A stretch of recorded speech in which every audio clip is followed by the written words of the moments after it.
velkomin í þennan svona, best of þátt af að norðan ef ég má sletta smávegis. Mig langar að þakka fyrir áhorfið á árinu sem að líða.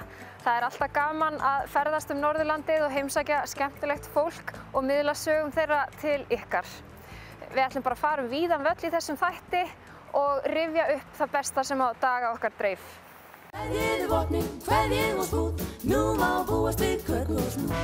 Sykurverk nýtt kaffihús við Ráðhústorg á Akureyri sem mæðgurnar Helena, Karolína og Þórunn Jóna eiga og reka saman.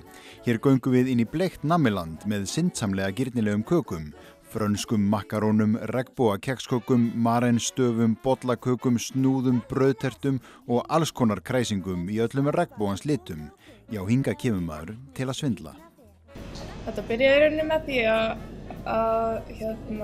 eftir að börnin mín fæddust þá langaði mig ótrúlega mikið að gera fallegar afmæliskökur fyrir þau og ég fór bara á YouTube og alls konar og var bara að lesa mikið til bakstöður og svona og hvernig maður ætti að gera fallegar kökur og mér langaði ótrúlega mikið að deila þessari hamingju með öðrum, hamingjuna að fá fallega köku í afmælisveislunni sinni eða hvað sem og mamma mín hefur alltaf verið góð að baka og við höfum alltaf verið allar saman að baka. Mamma hefur bakað kökuna og við skreytum. Þórunn setur fondandi og ég skreyti.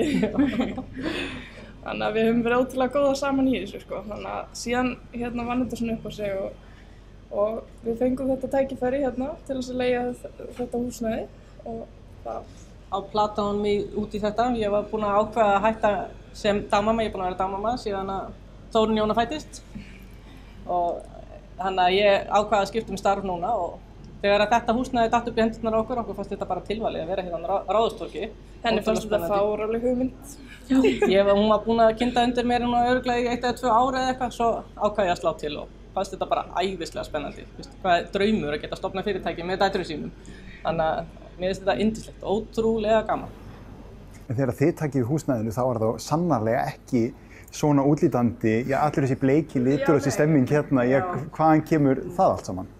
Hvað, ætlaði að byrja með mér eða þér? Ég veit ekki, það náttúrulega bleiki liturinn hefur alltaf verið rosalega ríkjandi hjá okkur. Allavega mér og Karolínu.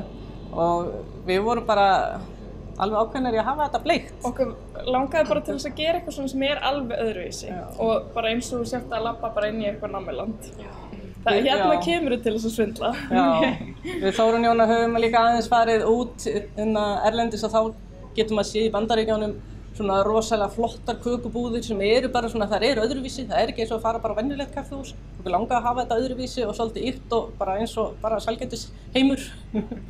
Þannig að kökurnar eru eins og listaverk og við vildum bara hafa húsnæðið eins. Hvernig reist þér á þetta allt saman þegar systir þín kemur með þessa hugmynd?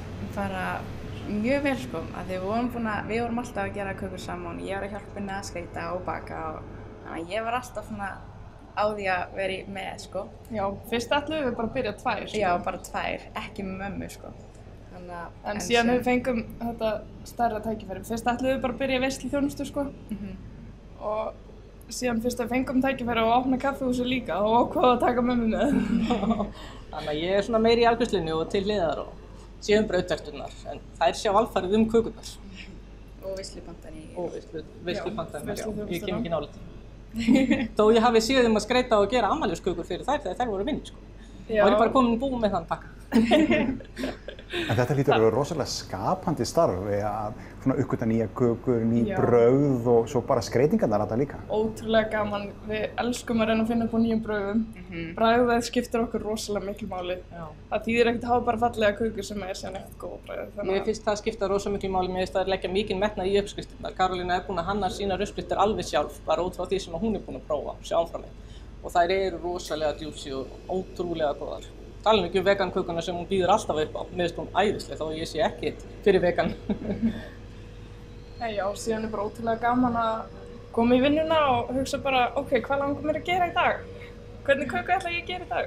Já, það alltaf gaman í vinnunni. Við erum alltaf að finna eitthvað nýtt og finna eitthvað, þetta svo gaman. Þannig að það ekkert leiðilegt að fara í vinnuna að vera í vinnunni allan daginn. Það rosa frelsi sem lítur að fylgja þessu. Já, algjörlega. En hvernig hafa viðtökurnar verið svona síðan þið opnuðu? Bara ótrúlega góðar. Það ekki hægt að segja annað. Við fáum bara ótrúlega mörg hrós upp á hvern einasta dag og við vitum það að það eru náttúrulega margir sem veit ekki af þessu staði ennþá, þótt hann sé á Ráðhústorgi, en þá þetta bara, erum við ótrúlega ánægð með það að vita hvað sem við höfum fengið og bara öll þessi jákvæðu komments, bara æðislegt, sko, ótrúlega ánægðar, bara þakkláttar fyrir. Svo nær þetta líka konsept lengra, það ekki bara bleikiliturinn sem við sjáum hérna, heldur kaffið líka í svona blundubollum og þetta upplifun að koma hérna. Viskurnar okkar eru bleikar og viskastengir okkar eru bleikar. Og hanskarnir náttúrulega líka, maður sjálfsögðu bleika hanska, já og svo erum við náttúrulega með þetta lífræna kaffi, við erum ekkert mikla kaffikonur sem slíkt, en við vildum hafa eitthvað gott kaffi, þannig að Víðfell sem betur gat bóða okkur upp á þetta lífræna, Honest Organic, sem náttúrulega bara mjög gott kaffi og bara fólk virðist vera mjög hrifið af því.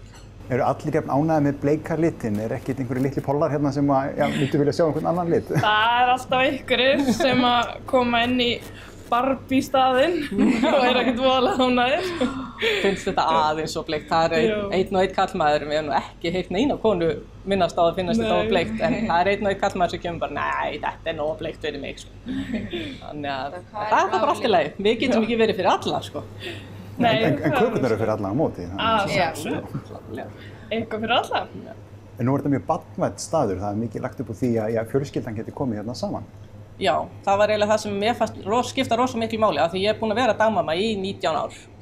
Að mér langaði svo til þess að börnin gætu komið hérna og foreldrar tala mikið það að þeim finnst vanta aðstöðu fyrir börn á veitingastöðum eða kaffihúsum. Þannig að þess vegna kom þessi hugmynd að geta boðið upp á gott leikhorn. Sérstaklega líka þar sem að ég á 2 lítil börn. Mér finnst ótrúlega erfitt að fara á kaffihús með börnin mín. Mér finnst vanta barnafólk og líka bara eitthvað til þess að gera fyrir barnafólk á daginn. Þannig að þetta ótrúlega kósí að koma hérna og síðan erum við með ótrúlega mikið úrval af smábitum sem að kosta ekkert voðalega mikið fyrir börn. Alls konar gerðir í boði og mér finnst það rosalega mikilvægt líka að þurfa ekki að kaupa kökusneið fyrir barnið sitt á 1000 kall. Það er dálítið mikið. Hvernig þeir eiginlega heima fyrir? Ég náðu að tala eitthvað annað en kökur þar? Rosa lítið, sko. Það nú bara rosalega lítið þar sem að maður fær frítíma utan vinnu. Þess að tala eitthvað. Nei, ég hef alveg fengið það komment heim hjá mér, bara já, þú talar nú bara ekkert annað en kaffihúsið. Þetta bara lífmanns og indi, sko. Svo þegar maðurinn minn spyr mig hvað ég að hugsa, þá ég alltaf bara, hæ?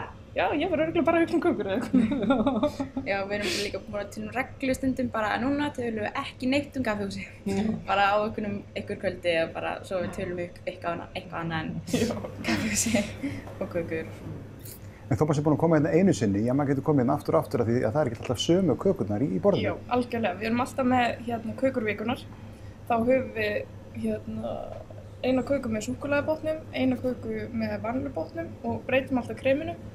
Og svo erum við með ostakökuvikunar og vegankökuvikunar, þannig að þetta alltaf eitthvað sem róterast. En síðan líka fastir hlutir eins og til dæmis súkkulaðikakan okkar, hún alltaf mjög vinsæl, hún alltaf til staðar og eins skonsutertan með hangikjötsalatinu. Gleymum ekki skonsutertunni með hangikjötsalatinu, sko. Hún búin að vera mjög vinsæl. Og svo brauðtertuvikunar og þannig að það svona, já, reynum að hafa sömu brauðtertuna út vikuna.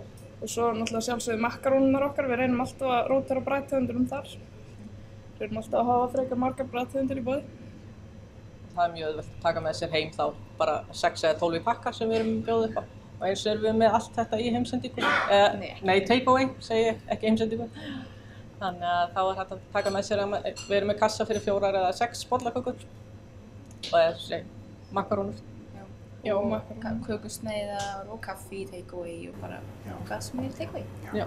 En þú varst efins í upphafi en þú hlýtur að vera ánægð með afraksturinn og dæturnar í dag? Já, klárlega. Ég bara trúði aldrei að þetta hefði orðið svona bara skemmtilegt og bara gefandi. Því að þetta er ótrúlega gaman, já. Og mér finnst þetta mjög spennandi framtíðarstarf, eins og ég segi. Ég var búin að ákveða að skipta starf en þetta er mjög spennandi, mjög ánægð með þessu ákvörðun. Elskan hennar mömmu vill kökur og kökur, elskan hennar mömmu vill kökur og snúð. Elskan hennar mömmu vill kökur og kökur, rippró.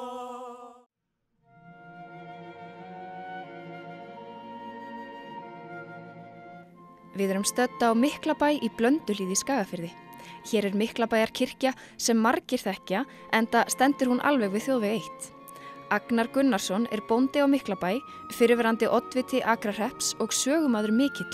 En við ætlum einmitt að fá hann til þess að segja okkur söguna af Miklabæjar Sólveigu, einum frægasta draugi Íslands. Já, Sólveig er náttúrulega fræg persóna, einn frægasta persóna í þjóðsögunum. Hún er eiginlega þjóðsagnapersóna því að það veit eiginlega enginn hvaðan hún kom, þó þessi hugmyndur hún hafi komið út af austan.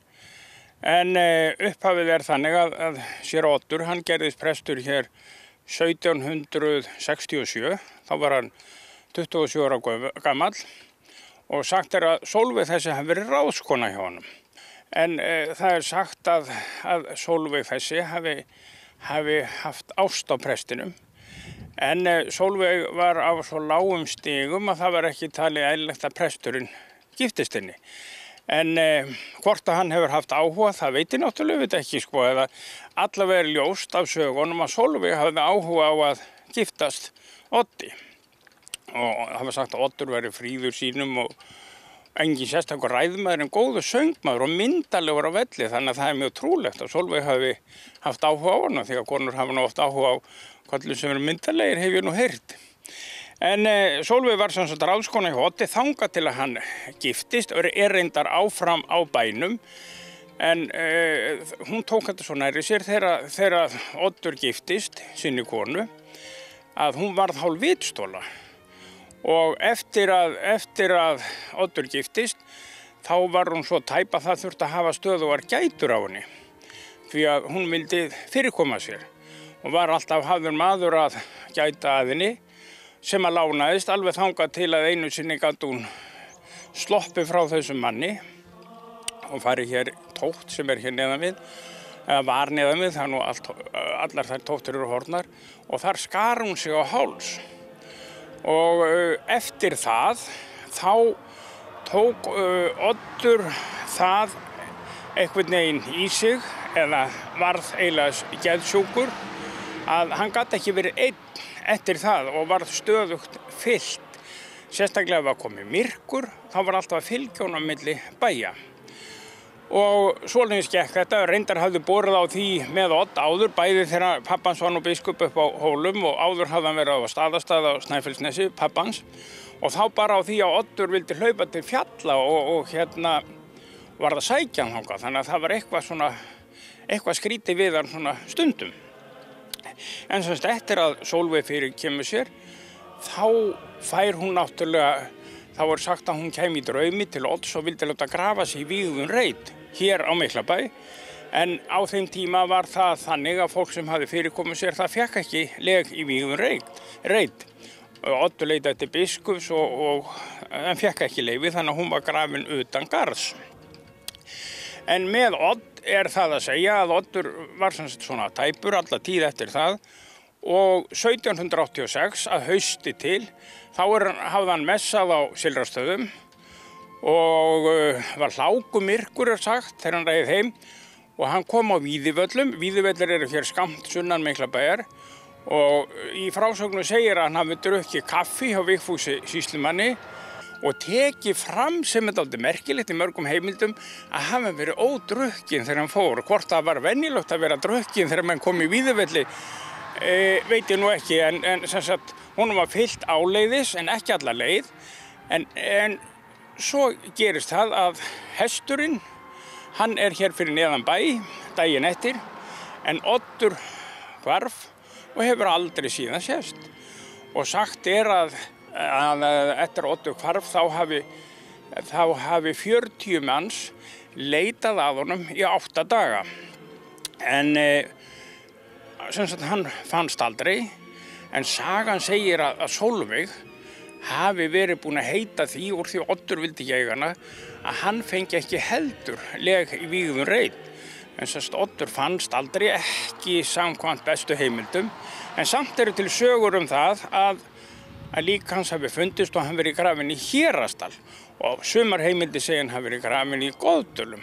Hérasdalur var heppilegur staður til að fara dult með svona efni þegar menn höfðu lent í þessu en engin sannanir eru til fyrir þessu. En Sólveig er sem sagt grafin hér utan garðs og 1914 þá var verið að grafa hér í garðinum og þá komu menn og ná litla kistu sem hafði verið utan garðs en var eftir að garðinum var stækkaður, þá var þessi gröf komin inn í garðin. En Björn, sem þá var prestur og prófastur hér á Miklabæ, hann bað menn að fara kyrrt með þennan fund á þessu og þessari kistu og þessum fjölum. Því það kom strax upp og bað menn að segja ekki frá því, en auðvitað er alltaf þannig þegar menn eru beðnir að segja ekki frá ykkur og þá fer það smá saman að leka. Þannig að þetta fréttist og svona talið að þetta hefði verið Sólveig. Jæja, allt það, líður og bíður og bíður og líður. 1937, þá kom boð til séra Lárusar sem var prestur hér á Miklabæ að Sólveig hefði komið fram á miðilsfundi í Reykjavík og óskaði eftir því að beinin hennar yrðu grafin upp og flutt í Glaumbæ. Og þetta var sem sagt gert.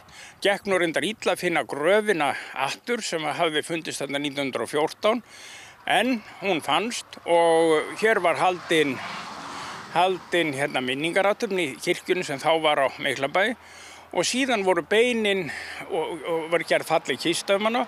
Og það sem bein hennar og fjalirnar úr kistunni sem var jafnvel talað hefði verið fatakista hennar. Hún var mjög lágvaxin kona, jafnvel bara 1,50 á hæðina því kistan var svo stutt og samkvæmt mælingum Stefáns á Höskuldsstöðum og séra Lárusar sem var hér, þá var hann bara verið 1,50 á hæð.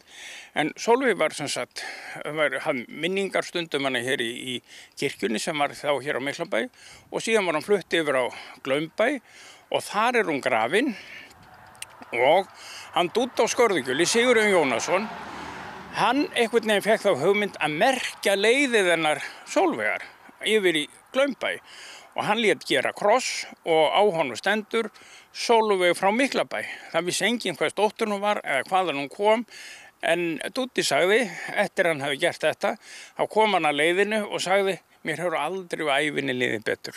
Já, hérna er sem sagt gamli veggurinn sem afmarkaði gamla kirkjugarðinn og hérna var það sem að Sólveig var grafin norðan við og kistinu stungið innundir. Og hún sneri náttúrulega vitlaust, hún sneri ekki rétt kistan. Kistu snúa austur og vestur hérna, en hún stóð út á suður eins og stundum var gert. En garðurinn var svo stækkaður og þar með var leiðin á Sólveigar komið inn í garðinn. En hér nokkurn veginn á þessum stað, þar þegar fólk var grafið utan garðs sem hafði fyrirkomið sér, þá fekk það ekki, eins og ég sagði, ekki að liggja í vígðum reit. Þannig að það var gert stundum þannig að það sem var hlaðinn veggur, það var grafið fyrir utan, inn undir vegginn, þannig að fólk fengi svona aðeins nasasjón á því að vera í vígðum reit. Og svoleiðis var það, og hér fannst kista Sólveigar. Nákvæmlega á þessum stað hérna, hafði verið sett hérna undir vegginn.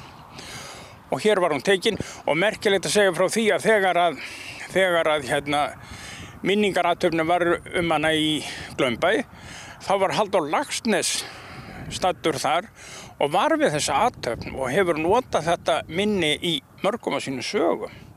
En nú er stóra spurningin, trúir þú því að hún Sólveig hafi verið til í alvörunni? Ég hef algjörlega samferður, ég hef ekki efast að það í eina mínútu. Ég veit var til og ég held að þessar sögur sé allar sannar, ég held að hún hafi alveg örugglega verið til. Þetta er mörguleyti falleg saga, hún er sorgleg, en þetta er saga frá Miklabæ og þetta er saga sem alltaf verið til og Miklabær mun aldrei gleymast, kannski bara út af þessari sögu, þessari stúlku sem á að hafa verið hér einu sinni og var örugglega hér.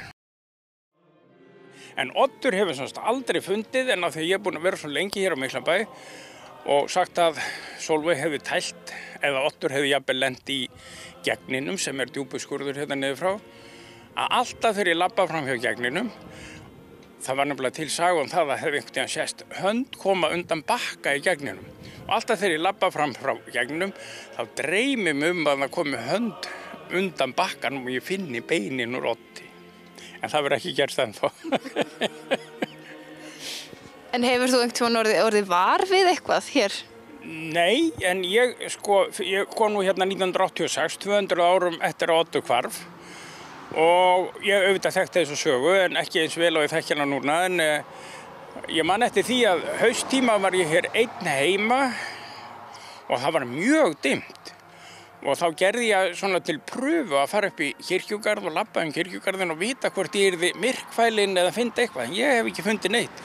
Það bara góður andi hér í garðinum og hér á staðnum, þannig ég mjög óhræddur við að vera hér í myrkri. Ég hef aldrei fundið fyrir neinum að góðu.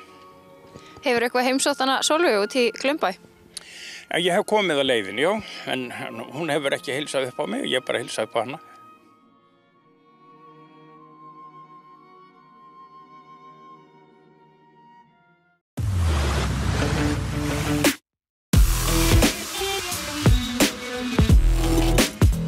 UTÍS er skammstöfun á upplýsingatækni í skólastarfi og er árleg ráðstefna fyrir kennara. Undanfarin ár hefur ráðstefnan verið haldin á Sauðárkróki en í ár er hún haldin í netheimum og nefnist þá UTÍS Online. Komið sæl og velkomin á UTÍS Online. Yngvi Hrannar Ómarsson er hugmyndasmiðurinn á bakvið verkefnið.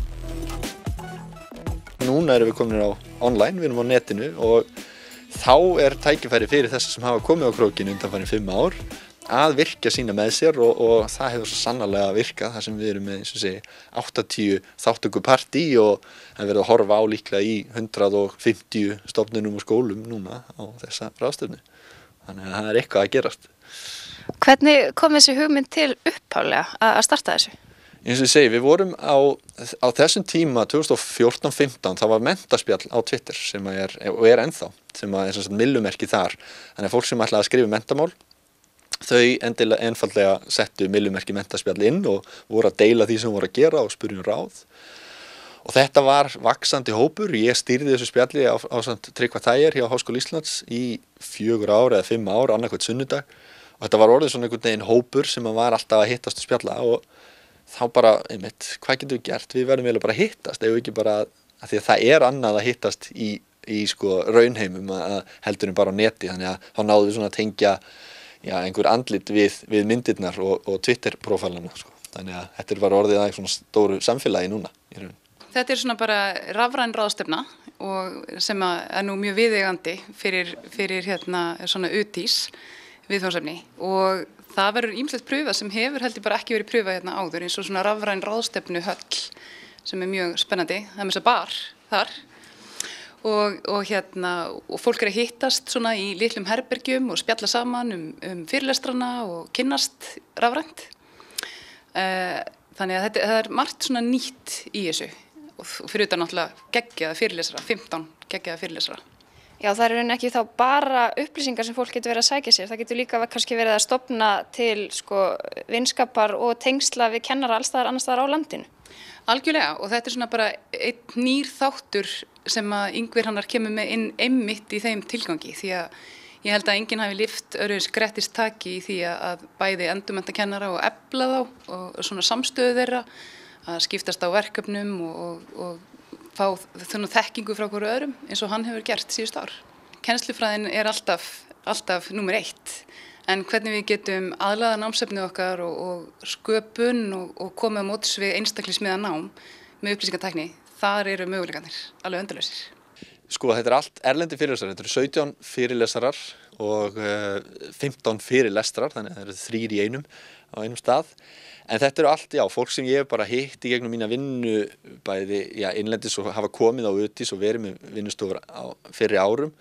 En líka fólk sem ég kynntist í námi núna, ég var að flytja tilbaka frá Bandaríkjunum og þá kynntist ég nokkrum af þeim og svona þekki það og hef verið að lesa bækur og tíst eftir sum af þeim og þá það bara, þá sem ég þekkti ekki fyrir þekki ég núna og maður hefur bara samband og spyr hvort það hefur áhuga á að taka þátt í ráðstefnu á Íslandi og á neti og fólk til í það og svo kannski gulrót að þau fá að koma til Íslands á næsta ári einhver af þeim, sko, það getur vel verið. Þannig að Já, vonandi. Hvernig þetta væntanlega svakalega mikill undirbúningur sem fylgir svona viðburði? Já, ég myndi segja að þetta hefði verið svona undirbúningur frá því að UTÍS 2019 endaði í nóvember. Þá byrja maður og reyndar fyrr að plana fyrirlesara. Þannig að það er töluverð margir tímar í því og göngutúrar og svefnlausar nætur og þegar maður vaknar og dettur eitthvað í hug og skrifar það og niður og er svo að lesa bækur og bara og mæta á ráðstundur. Ég fór á fullt af netráðstundum núna undanfarið hálfa árið bara til þess að sjá hvernig getum við gert þetta sem best og hvernig þetta sem einfaldast fyrir fólk að koma inn og þannig að vonandi það að virka. En þetta svo sannarlega mikill undirbúningur en búið að vera gaman og gott fólk með manni þannig að það alltaf skemmtilegt. Hvernig undirbúningsvinnan búin að vera? Hún bara búin að vera skemmtileg. Við erum búin að vera hérna að hittast og henda fram hugmyndum og prófa ýmsa hluti og sjá hvað virkar og virkar ekki og þetta alltaf rosalega gefandi og við lærum opaslega mikið af þessu og eins og ég segi, við erum vonandi búin að gera þetta þannig að þetta að renna vel í gegn. Hefurðu njósnað eitthvað, eru kennarar í Giljaskóla, þínum skóla, ætla þeir að taka þátt? Já, að sjálfsögðu, við erum með góðan hóp sem ætlar að hittast og horfa saman og nýta sér þetta tækifæri til endurmenntunar. Eru þau spennt fyrir þessu? Já, svakalega. Það ekki búið að tala annað og svo fengum við umslögin í hendurnar og súkkulaðið og teið og allt og þetta mikil spenna.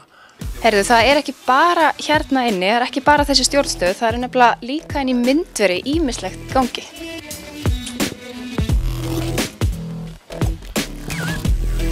Heldur getum hitt á hann Kára, tæknistjóra, okkar hérna á N4. Kári, ég nokkuð að trufla þig? Nei. Hvað þú að gera hérna? Ég að stjórna streyminu. Við sendum beint út af kynningum hjá Yngva og í rauninni verðum að streyma allar ráðstefnuna. Svo að fólk geti haft heimastað eða svoleiðis á meðan að horfa á ráðstefnuna. Þannig að hann Yngvi í rauninni kynnir inn hvern fyrirlestur og þú stjórnar í rauninni útsendingunni til ráðstefnu gesta. Já, þetta í rauninni gert bara á svipaðan hátt þegar við tökum upp þætti í stúdíónu okkar. Það þá bara að klippa á milli mismunandi myndavéla og svo get ég sett grafík yfir og svoleiðis. Og sendi svo bara í fartöluna sem sér svo að streyma þessu beint fyrir ráðstefnuna. Það eru rosalega margir takkar hérna inni. Ég fegin að ég þarf ekki að sitja hérna. Ertu nokkuð stressaður eitthvað? Nei, það aldrei auðvelt að gera neitt beint. Maður má ekki gera neitt mistök, eins og maður segja, en nei, þú veist. Þá gott að þú ert með stáltögar. Já. Má ég kíkja aðeins inn í myndverið? Já. Nú ætlum við aðeins að kíkja inn í myndverið. Þetta hérna sem sagt myndver okkar hérna á N4. Hérna tökum við upp þættin okkar í stúdíói. Hérna mun hann Yngvi standa, kynna inn fyrirlestrana. Hann með alls konar skemmtilegt dót. Ég þori nú alla að snerta þetta. Það te og alls konar. Þetta verður spennandi.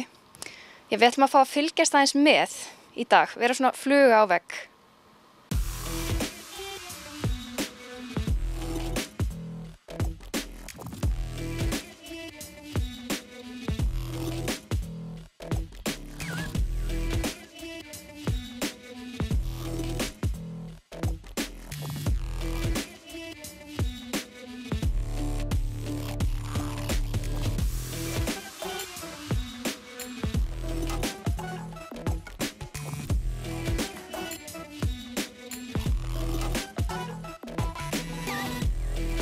Komið sæl og velkomin á dag 2 hér á Utís Online og takk fyrir frábæran dag í gær.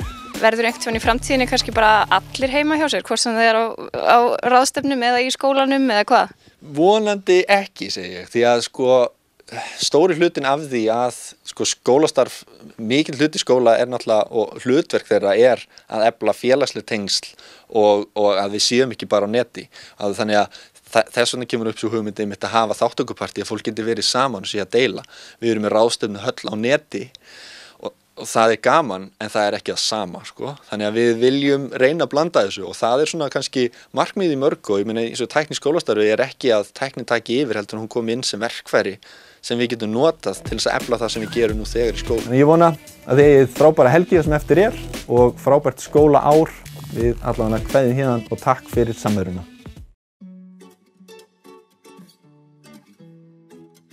Í kjallaranum í svokölluðu grasrótarhúsi niður á Eyri heimsækjum við hressa módelsmiði í flugmódelfélagi Akureyrar. Hérna hafa þeir komið sér upp vinnuaðstöðu þar sem þeir töfra fram flugvélar, svifflugur og fleira flugtengt á milli þess sem þeir skrafa og fá sér kaffibolla saman.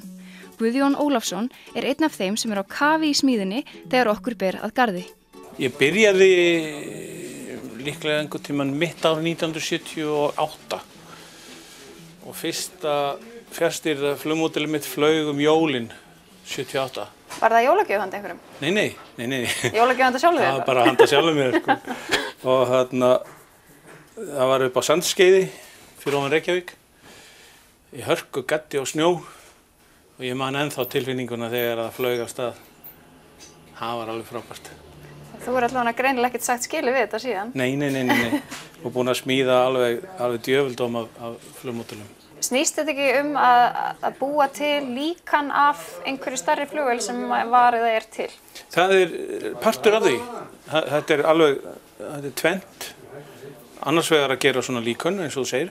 Hins vegar að gera bara einhvers konar flugvélar sem hafa aldrei verið til og munu aldrei verið til, en bara sem módel. Það er alveg jafn gaman. Hvaðan kemur sig áhugi? Hefur alltaf haft áhuga á flugvélum eða dúkkaði þetta bara allt í einu upp? Ég hef alltaf haft áhuga á dundi. Já. Og svo kemur svona sögunördin inn í þetta líka. Þannig að, já, ég veit eiginlega ekkert hvaðan þetta kemur, þetta bara er þarna. En það hefur þá alveg geta verið hvað sem er annað en flugvélar? Já. Já, ok. Það er ekkert sérstaklega flugvélar sem að... Nei, þær eru bara mjög spennandi, aðalega vegna þess að þær eru í þrívídd. Þannig að ef maður verður með fjarstýrða bíla þá keyrir hann bara á jörðinni, flugvélin fyrir upp og niður líka, sko. Já, einmitt. Fleiri möguleikar. Meiri möguleikar, já, miklu fleiri. Er það svona einhver viðhöfn þegar að maður einmitt flýgur módelinu sínu í fyrsta skipti, býður vinum þínum og fjölskyldu og... Þeir strákarnir eru náttúrulega nálægt, sko. Já. Já, nei, fjölskyldan vill ekki sjá þetta. En þið félagarnir hérna í félaginu? Já, við söfnum saman og það er tekkað hvernig þetta fer. Já. Og hvað, klappið þið svo, hvað gerir þið? Það verður fagnað. Það er fagnað? Já.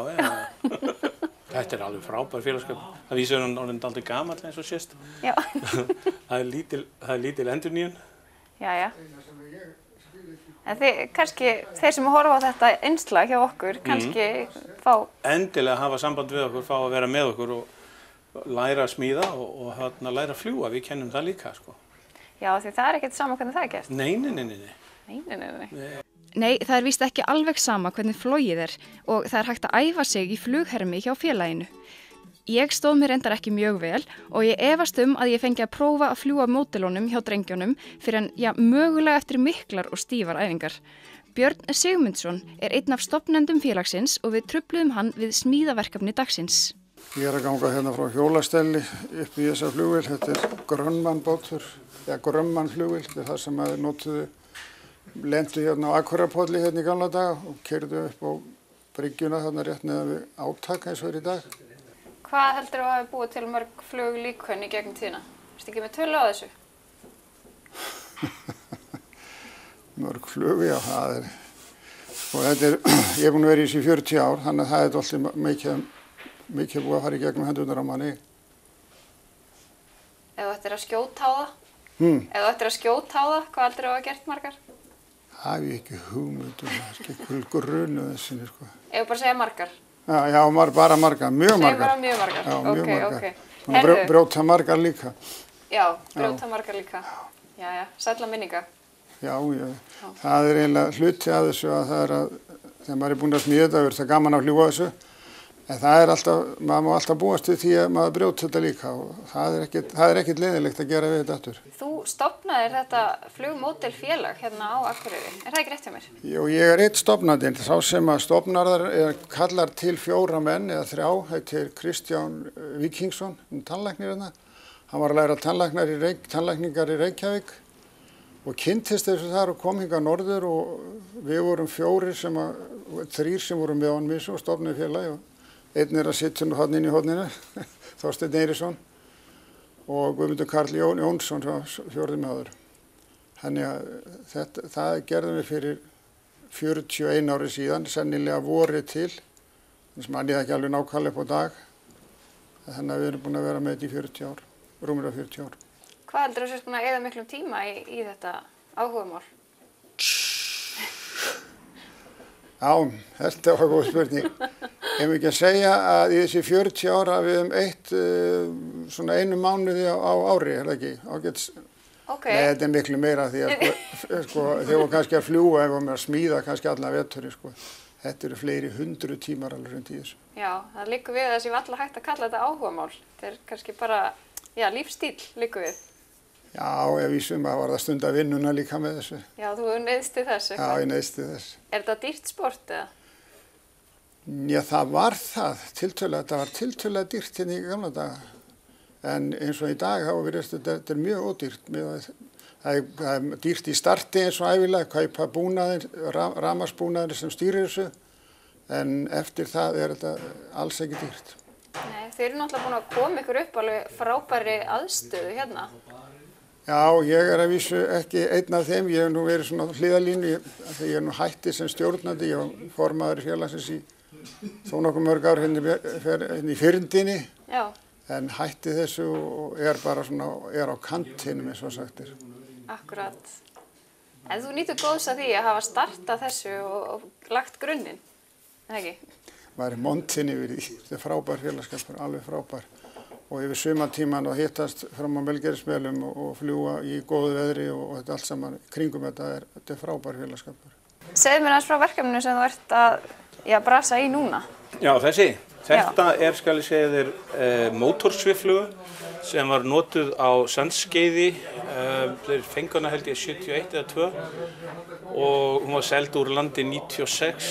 Þetta var 2 sæta mótorsviffluga sem var notuð til þess að finna góða staði fyrir svifflug. Þetta er afskaplega falleg flugvél sem mér finnst allavega. Já. Og ég keypti teikningu í 1/4 og er að setja hana saman. 1/4, það er ansi stórt líkan, eða ekki? Jú, flugvélin sjálf var með 16 metra vængafi, þannig að 1/4 af því er 4 metrar og módelið verður með 4 metra vængaf. Já. Já. Hvar ætlar þú að geyma það? Já, bara einhvers staðar, í stofunni eða eitthvað. Já, einmitt. Já, ef konan leyfir það. Já, er það líklegt? Nei. Mér fannst og finnst enn þann dag í dag alltaf skemmtilegast að smíða þetta. Ég hef ekkert flogið voðalega mikið að vísu. Þegar ég var yngri og við vorum að byrja á þessu þá kenndi ég þessum yngri. Ég fór það langt að ég var orðinn kennari lengi vel. Seinni árin þá finnst mér miklu skemmtilega bara að smíða þetta og koma svo fram og spjalla við menn og fljúga eitthvað smávegis. En svo er eitt í þessu sem ég geri grínað alltaf, sko. Þegar við erum með flugsamkomu þarna þá finnst mér alltaf þurfa að vera einn sem krassar vel og eyðilegurna og ég hef tekið þetta að með nokkru sinnum, sko. Já. Og til marks það er vel hérna upp í loftinu svört sem ég er búin að krassa dálítið oft og hún er komin heil einu sinni enn. Það getur vel að krassa einu sinni enn. Þetta virðist vera eins og mesta þolinmæðisvinna sem að ég hef komist í tæru við. Getur það verið að það passi?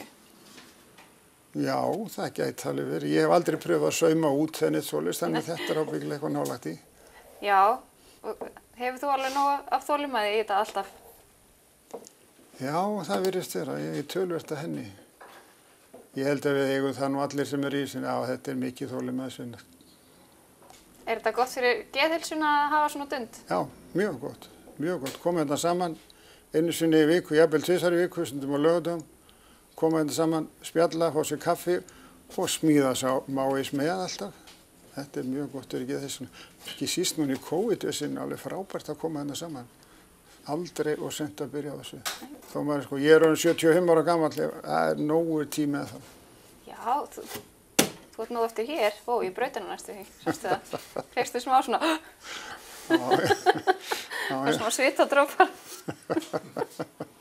Heyrðu, ok, ég er hægt að pína því. Hefur einhvern tíðan brotlent hjá þér? Já.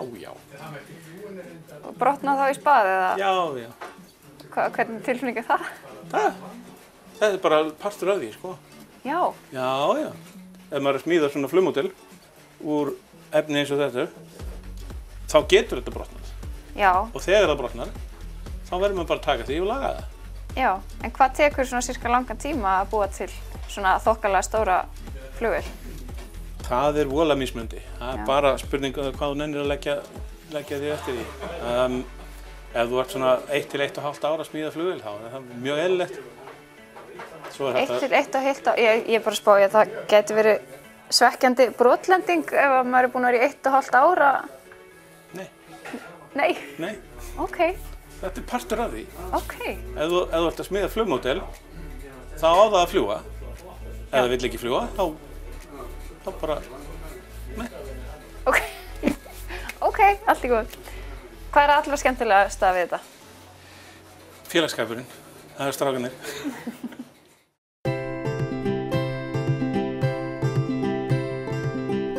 Leikskólar landsins fá að halda starfsemi sinni gangandi þrátt fyrir verulega hertar aðgerðir vegna COVID-19 faraldursins. Starfsfólkið og krakkarnir þurfa þó að fara eftir ýmsum reglum og margt hefur breyst.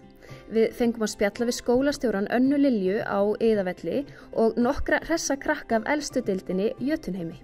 Þau gerðu sér líka lítið fyrir og gerðu listaverk fyrir okkur þar sem þau velta fyrir sér ýmsum hlutum sem tengjast COVID. Veist þú hvað COVID er? Já. Hvað er COVID? Það er svona bakteri. Þetta er bakteri. Og hvernig fær maður COVID? Því við borum í nefið. Það gengur bara ótrúlega vel og við hefum náð að stúka skólan upp eftir fyrirmælum. Þannig að við erum að halda sóttvarnarhólfum og fengum góða þjálfun í vor, þá voru í ennþá fleiri hólfum, en þannig að þetta er aðeins auðveldara núna. En gengur bara fínt og í rauninni allt lagt upp með að við séum að valda sem minnstri truflun á deginum hjá krökkunum. Þannig að þau finnir sem minnst fyrir því sem er í gangi.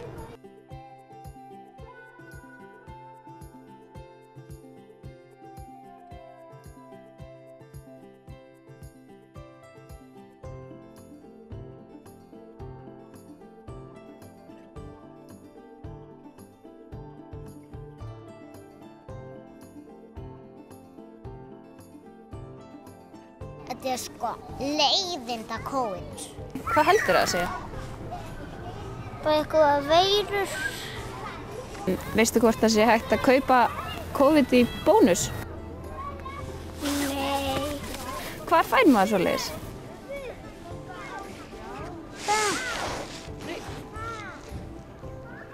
Var þetta kannski COVID? Já. Fríðandi fugl með COVID á. Þarf hann að gera með grímu?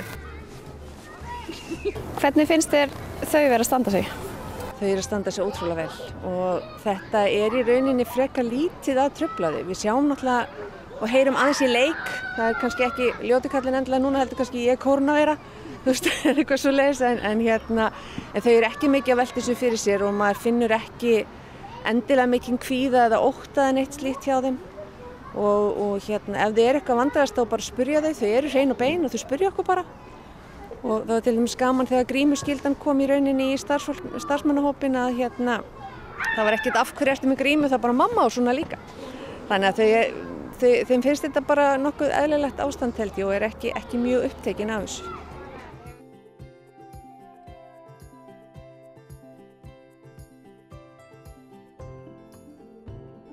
Veistu hvernig COVID lítur út?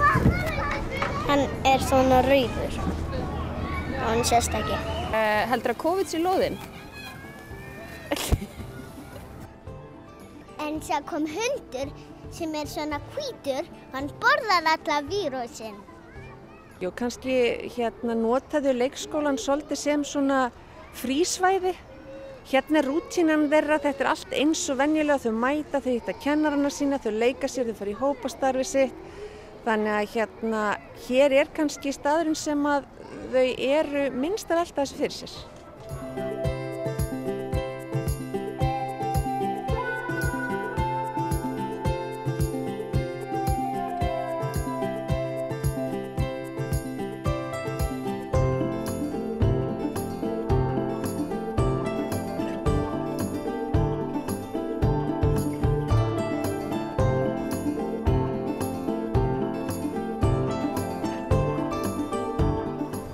Hvað getur maður gert til þess að passa sig á COVID?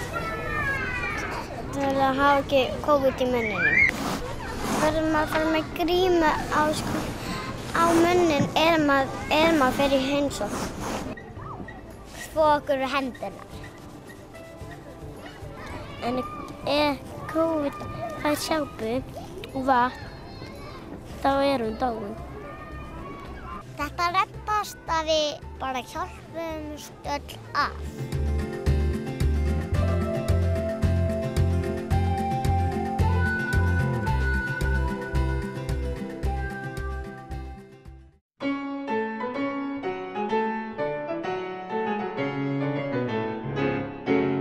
Skömmu eftir að Skagafjörðurinn blasir við eftir vesturferð yfir Öxnadalsheiði er bærinn Uppsalir á hægri hönd uppi í hlíðinni. Þar býr hann Árni Bjarnason, heiðursmeðlimur í Karlakórnum heimi og fyrrverandi bóndi. Núna sinnir Árni aðalega áhugamálinu sínu og eyðir löngum stundum í smíðaskúrnum sínum. Bæirnir hans og kirkjurnar eru orðin 90 talsins. Hvað segir Árni, hvað ertu búin að vera lengi hérna á Uppsölum? Já, síðan 31. Síðan 31? Fæddur hér og uppalinn alla tíð. Já. Eina sem ég fór í Laugaskóla og var þar 4 vetur. Yngri deild, eldri deild, gagnfræðadeild og smíðadeild. Já, þú hefur lært smíðar á Laugum? Já. Þannig að þú hefur alltaf verið með svolítið svona smíða... Já, það er svona alltaf blundandi. Já. En hvenær var það svo sem þú byrjaðir virkilega að hella þér út í að smíða húsin? Þau eru hægt að búa, eða við. Já. Hvenær var það? 98. Hvað hafið þau verið með áður, sem sagt, að búskap? Ég var búin að vera með kýr og kindur og örfá hross. Hætti við kýrnar 78 og seldi svo bara búið tengdasinn og dóttur 98. Og þá hefur haft tíma til þess að sinna áhugamálinu? Þá fór maður að finna sér eitthvað til og meðal annars þessa bæi og það hefur svona bara þróast áfram. Hvað ertu lengi að smíða eitt svona bæ? Ég myndi ætla með 2 mánuði. Með kirkjurnar er miklu lengur. Já. Það gerur söfniðurinn og prestarnir og krossarnir og allt galleríð kringum það. Já, það er ekki bara ytra byrðið. Nei. Nei. Hvað ertu búin að vera lengi með þessa kirkju núna sem þú ert að vinna með? Ég veit það ekki. Tek aldrei tímann sko. Nei. En þú hefur eytt ansi mörgum stundunum í þessum skúr, eða ekki? Já. Mjög mörgum. Maður er aldrei skrifað eða talið. En þið líður vel hérna, eða ekki? Já. Hér er alltaf hlýtt. Árni segist lítið hlusta á tónlist í smíðaskúrnum. Þar finnst honum þögnin vera góð. Tónlist er einmitt annað helsta áhugamál Árna en hann er elsti starfandi meðlimur Karlakórsins heimis. Já, ég byrjaði 59.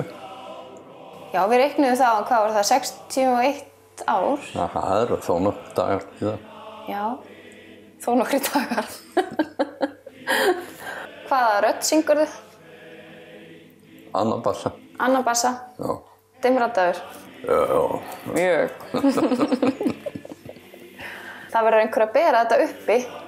Jú, eða standa með upp á lúkkið. Standa með upp á lúkkið? Þú gerir nú meira en það. Þetta er svo sérstak tilfinning, sko, þegar þú ert í kór og stendur kannski fremstu röð. Þá ertu bara inn í hljómnum.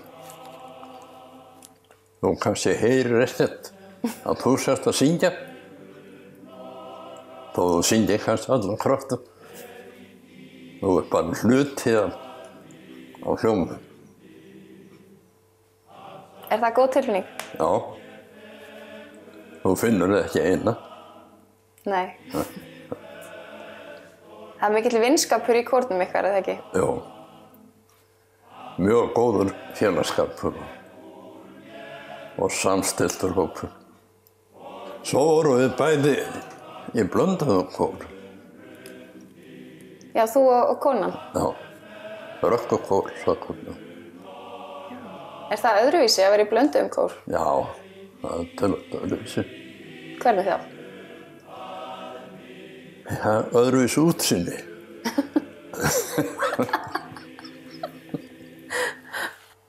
En þetta fór þó nokkuð tími þetta, það voru 4 æfingar fastar í viku. Já, þá varst í báðum kórum á sama tíma? Já.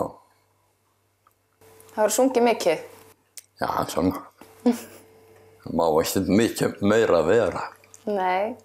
Syngurðu eitthvað hérna í skúrnum þegar þú ert einn að smíða? Nei. Blandar þessu ekki saman? Það er nú oft ryk hérna eða eitthvað með maður að renna eða saga. Þeir sem hafa heimsótt Uppsali eiga líklega nafnið sitt í bók nokkuri sem Árni sýnir okkur. Bókin orðin svolítilúin enda gestagangur ansi mikill. Á því ári sem mest lét komst talningin upp í 600 gesti. Hér hef ég skrifað húsin og kirkjurnar hver hafa fengið hvað, eða hverjur hafa fengið hvað. Og svo þetta líka gestabók þar sem ég færði alla sem komu hingað. Þegar það gleymdist oft að fá til að skrifa sjálfa. Já, og það var bara gert það fyrir þau. Svo ég gerði þetta bara sjálfur. Það kemur fyrir ef eitthvað slys hendur hús, eða fíkur, að ég fæði það til viðgerðar. Já, auðvitað. Og það er besta mál. En þessi hús eru rammgerð hjá þér, þau eiga að standa úti. Já. Og endast lengi. Já, ég vona það. Smá fúnar allt timbur. En þú ert svolítið duglegur að nýta svona það sem til fellur, eða ekki? Jú. Þú horfir á sér spýtu og horfir á hvort þú getur notað henni þetta. Já. En eins og til dæmis hérna svefnurinn þinn, úr hverju er þetta? Þetta er aðalega úr lerkigreinum og birki. Hérna úr garðinu þínum? Og sumt úr kústasköftum. Já, það er gaman fyrir kústasköftin að fá svona æðri tilgang. Já. Það er tilbreyting fyrir kústin. Já, að vera kirkjugestur. Árni er höfðingi heima sækja og það er gaman að skoða húsin hans og spjalla við hann sveitina, kórinn, smíðarnar og fleira. Hann verður 89 ára í ár og eldhress þó að árin færist yfir. Það er best að láta hverju degi nægja sig á þjáningu og þakka bara fyrir hvern dag sem það vaknar þokkalega sperrtur.